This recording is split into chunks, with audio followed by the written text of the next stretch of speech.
Don't you hate that feeling of regret? We all do. It happens every time we make a dumb purchase.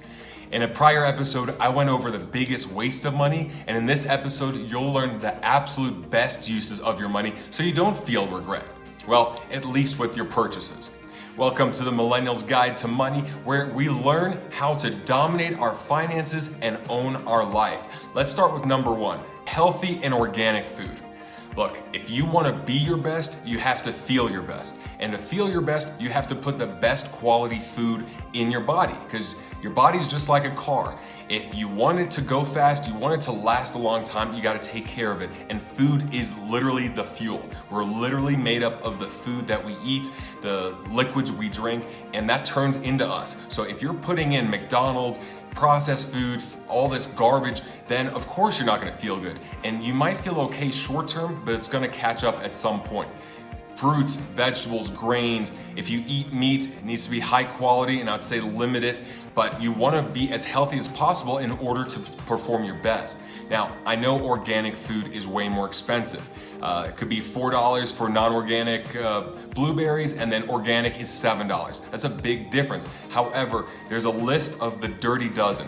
Dirty Dozen are the 12 foods that are most affected by pesticides. So if you could just focus on those, the ones that really have a lot of contamination, you'll be doing yourself a favor by getting organic in those areas. And then if you can't afford organic in everything, that's totally okay. At least you're making the best bang for your buck. You can also buy frozen instead of fresh. For example, I can get fresh spinach organic for about $5 a bag, or I can get frozen for $2.50. Now, since I use it for a smoothie, it doesn't really matter. I let it thaw and I throw it in. But if money is a concern, then buy in bigger bulk and also consider buying frozen. Frozen is also healthier if you're not gonna eat the fresh food until it starts to go bad. So think of it there. Number two is a water filter and a couple reusable bottles. And it's for a few reasons. Number one, bottled water is one of the biggest wastes of money out there. If you can get something like a Brita filter for $30 or $40, or if you have it in your budget to get a Kangen filter or one of these really upscale water filtration devices that cost $500 to $2,000, it'll eventually pay itself off. And then you can get reusable bottles like this one here. It costs $20. It's steel, so you don't have to worry about any plastic chemicals, the BPA leaking in, especially if you live in warm weather climates. It's much better for the environment, and it's much better for your wallet as well. Plus, if you go to places like Whole Foods and you bring this, their coffee's like $1 if you bring this, but it's $3 if you don't. Well, it's a nice thing to bring to the coffee shop and save some money, but also help the environment at the same time. Number three would be a gym membership. Now, this depends on what kind of exercise you enjoy. If you like running outside, you don't need a gym membership. If you like cycling, and then get a bike instead. But the bottom line is exercise is critical to not only your physical health, but your mental health as well. I don't have all the articles or science in front of me, but you could look it up. There's no downside to moving your body and being in shape. I love my gym membership, which sometimes it costs $50 a month, but I've had gym memberships that cost $200 a month, and I find value in it in other ways. Because I love lifting weights, I want a gym membership. Because I like the social aspect of it, meeting people, being in an inspiring environment, I'll gladly pay $150 or $200 because I'll make sure to get that use. You have to find out for yourself what level of gym membership is worth it, but either way, some form of exercise. If you don't want a gym membership, then invest in nice running shoes, a jump rope, whatever it is that makes you happy and will get that blood flowing. Number four is a coffee machine. The reason is because $5 a latte doesn't seem like a lot. However, 365 days in a year, you're talking about almost $2,000. Now, if you like to go to a coffee shop and relax, or there's something special about it, then by all means do it. But if you're having the same thing every single day on your way to work, and you can make the equivalent on a $50 coffee machine or whatever it costs for $1, well, you're gonna save a lot of money, but more importantly, you're gonna save time, and time is money. If you can get more done at work, you can get a promotion, you can get an extra client, you can be more productive. Why not do that than have to spend an extra 20 or 30 minutes going to a coffee shop? Even that extra sleep, I think, is well worth it. So definitely consider a coffee machine. Number 5 is a pet.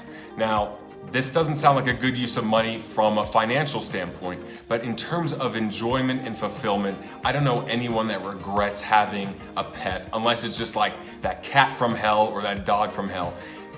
No matter what the pain and the work involved with having a pet is, usually the payoff is well worth it if you got a good one.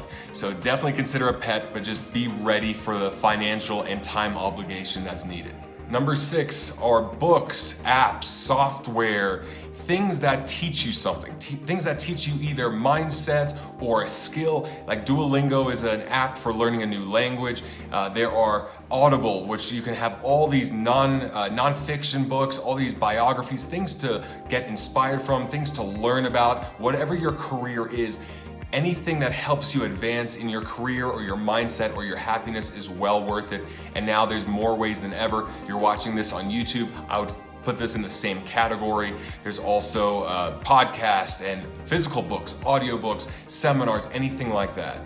Number 7 are experiences. Kayaking classes, salsa classes, improv, just these different experiences that broaden your horizons and give you actual real life wisdom and experience. It's not the purchase, it's not the fancy jewelry or the nice clothes or anything like that. That doesn't bring you any wisdom or open your horizons. When you do classes, you take classes, you do these things that are outside your comfort zone, that's when your brain really starts making new connections and you start feeling a lot of fulfillment, and you also gain confidence from doing these things. Number 8 is anything that helps you face your fears. So that could be skydiving if you're afraid of heights. It could be scuba diving if you're afraid of being underwater. It could be Toastmasters class if you're afraid of public speaking.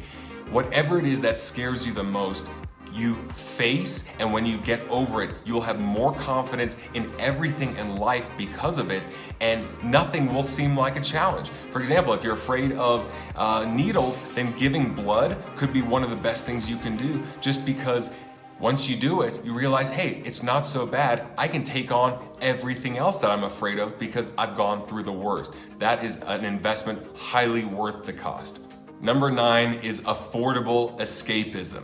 Life can be overwhelming, life can be stressful, and sometimes we just want to plop on the couch and watch TV and eat a pint of Ben & Jerry's ice cream. I totally get it. There's nothing wrong with that because we need escapism. We need the movies, we need the sports teams, we need that stuff, and that's all fine in moderation and when it doesn't hinder your budget and keep you from investing in the other things that matter. You don't want to have this really elaborate vacation which makes you not able to afford healthy food or the books you need or a seminar that's going to help you in other ways. Have the escapism as a part of your budget so you can get that release while also not costing you everything else that's going to help you in life. Last but not least are relationships. Investing in projects and ideas with similar-minded people, like-minded people, is well worth the cost because we don't know where the relationship will go, but we know that when we invest in other people that are doing great things, we feel great about ourselves because we're helping people do good things. It's a very satisfying feeling even if there's nothing in return. So investing in your spouse, in your partners, in your family, in your friends, people that are looking to do good things and people that help you and inspire you is always well worth the cost. So always meet up for coffee, always go to a movie, always go to a dinner or go to that person's workshop or program or seminar. It is well worth it if they're doing the right thing and you believe in it. So there are the 10 best things to invest your money into. And if you look at it, there is a common theme. Besides the pet and besides the escapism, the other 8 are investments. You think of the water filter and the bottles. Well, you're helping the planet, but you're also saving some time, you're also saving money. Same thing with the coffee machine. Same thing with the audiobooks and the relationships. It's all an investment, something where you're learning, you're growing, so that you can make a bigger impact, you can have a better life in the future. There you have it. Thanks for tuning into the Millennial's Guide to Money. Write below something that I forgot or that you don't agree with, and stay tuned for the next episode.